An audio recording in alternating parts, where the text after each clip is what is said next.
هذا العام على كل العشوائيات في السويس، لان انا قدام مني منطقتين، منطقه الاتيكا والمنطقه الثانيه اللي هي سكه الحديد، وبالتالي دول المنطقتين اللي غير امنين بالتصنيف بتاع الدوله ومحافظه السويس. وبالتالي لما نخلص المنطقتين دول هنقلهم في المشاكل الجديده، ويبقى كده السويس بدون عشوائيات. المواطن البسيط استفاد من لواء ارقام حرب احمد محمد خالد محافظ السويس من غلو العداد وغلو الاداره. ما هي كلمه السيد المحافظ؟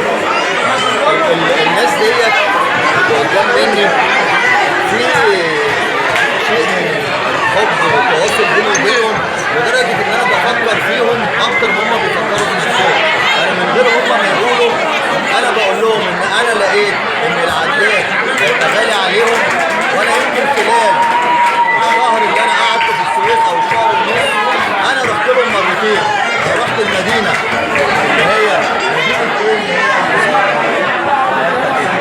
مدينه العبور. مدينه العبور الجديده، انا خلال المده البسيطه ديت رحتها مرتين. وده اللي كان بيؤكد ان انا اشعر من جوايا بمسؤوليه شخصيه ان دول اولى مواطنين في السويس ان انا ابقى في حضنهم وان انا ابقى عايش في وسطهم. لذلك انا رحت مرتين، رحت المدينه وتاني مره احضر قرعه.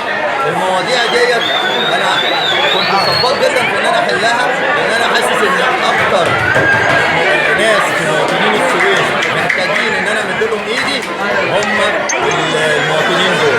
احنا خلينا للعداد ان شاء الله هيعملوا العقد لكن بدون مقابل، وهيبقى اللي هو العداد اللي هو مدفوع مقدما بكارت الشحن.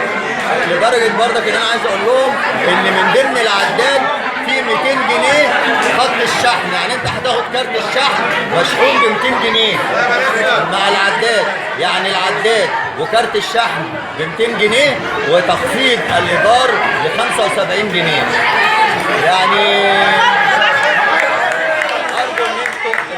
ربنا سبحانه وتعالى قدر انه يساعدهم.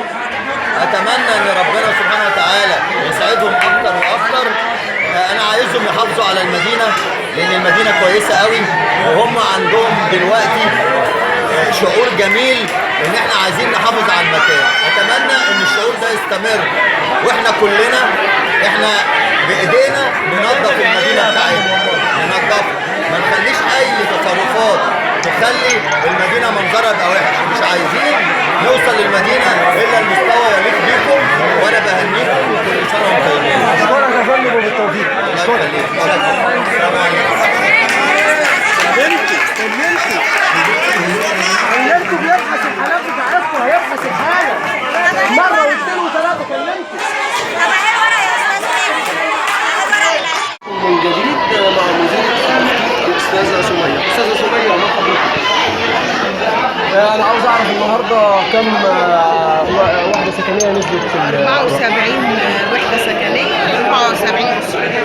النهارده السيد المحافظ قال ان مفيش عداد هيدفع ومفيش الايجار هيبقى تخفيض النص 75. عاوز اعرف الكلام ده على بناء ايه يعني النهارده؟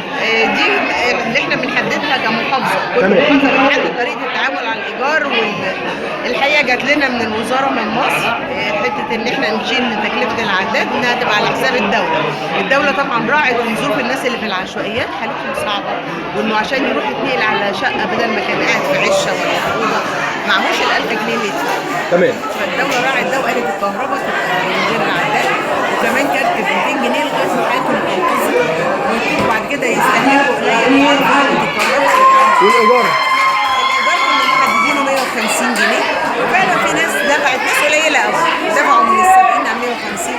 الحقيقه الناس كلها اشتكت، كلهم اغلبهم ارامل ومطلقات واللي جوزها في السجن، واللي حتى عايش مع مراته ظروفهم صعبه جدا، لان هم كانوا عايشين عيشه صعبه ومتحملينها لظروفهم.